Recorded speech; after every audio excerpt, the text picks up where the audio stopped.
नमस्कार दोस्तों, जय जोहार। मैं कौशल तिवारी और बिहनिया संझा में आपका स्वागत है।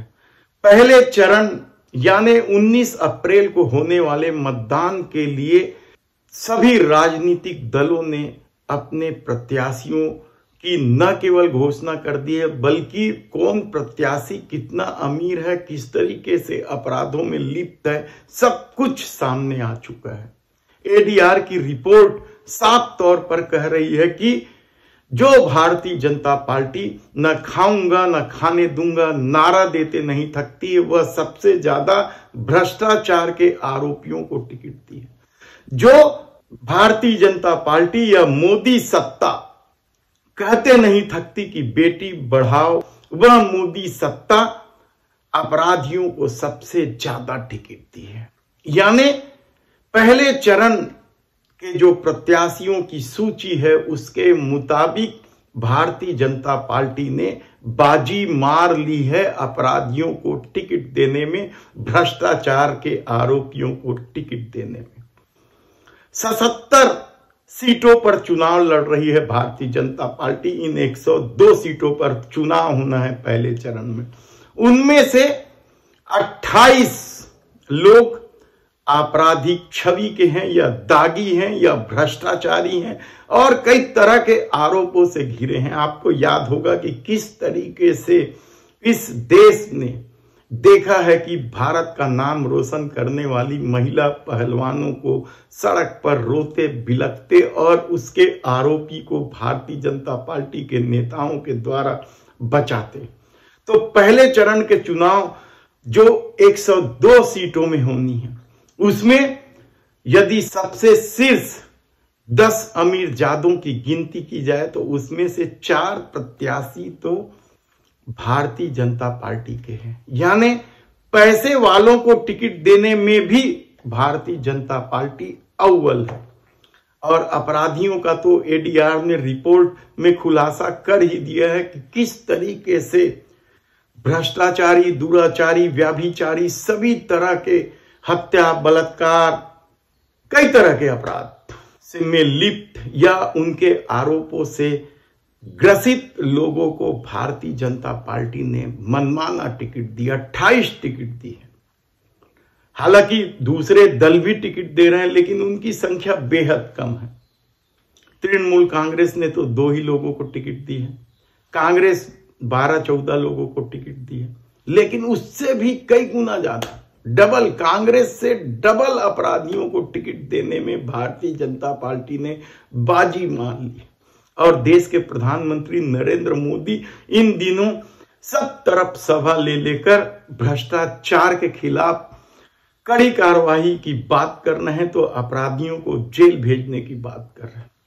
लेकिन चुनाव ऐसा हो नहीं सकता कि भारतीय जनता पार्टी के लोग धर्म, मुसलमान, पाकिस्तान, राष्ट्रवाद को चुनाव अभियान में न लाए। और शायद यही वजह है कि कल देश के प्रधानमंत्री नरेंद्र मोदी ने कांग्रेस के घोषणा पत्र की तुलना मुस्लिम लीग से कर दी।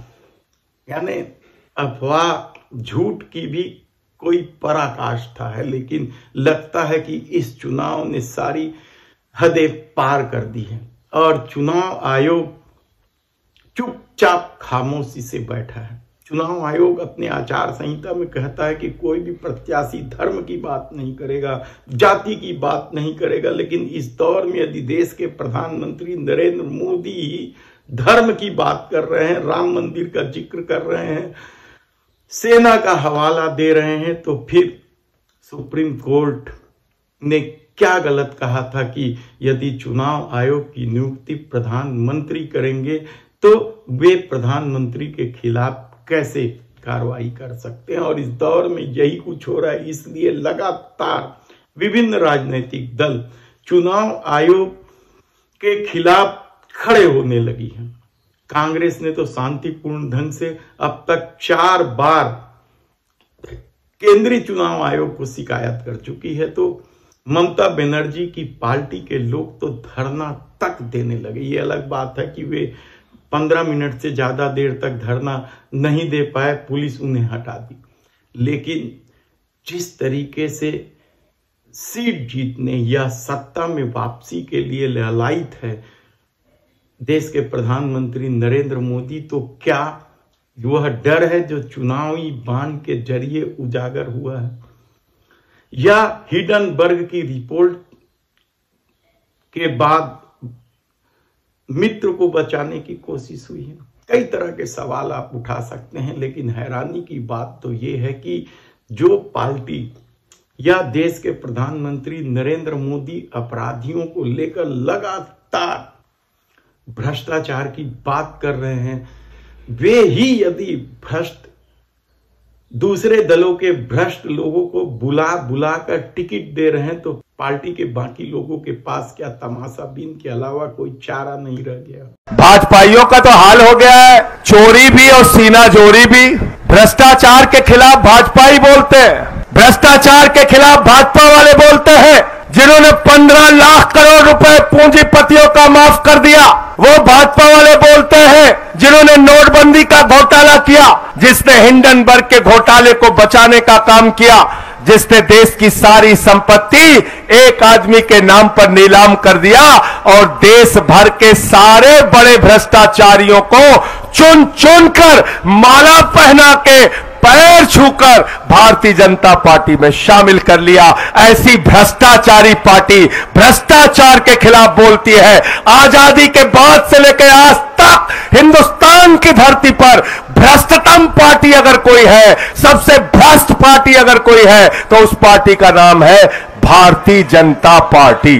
कहा जा रहा है कि अब तक जितने भी प्रत्याशियों की घोषणा भारतीय जनता पार्टी ने की है, उसमें से हर तीसरा प्रत्याशी दूसरे दलों से आया हुआ है, दल बदलू है, और उसका परिणाम भी सामने देखने को मिल रहा है। कई स्थानों पर विभिन्न राज्यों के कई प्रत्याशियों को विरोध का सामना करना पड़ रहा है।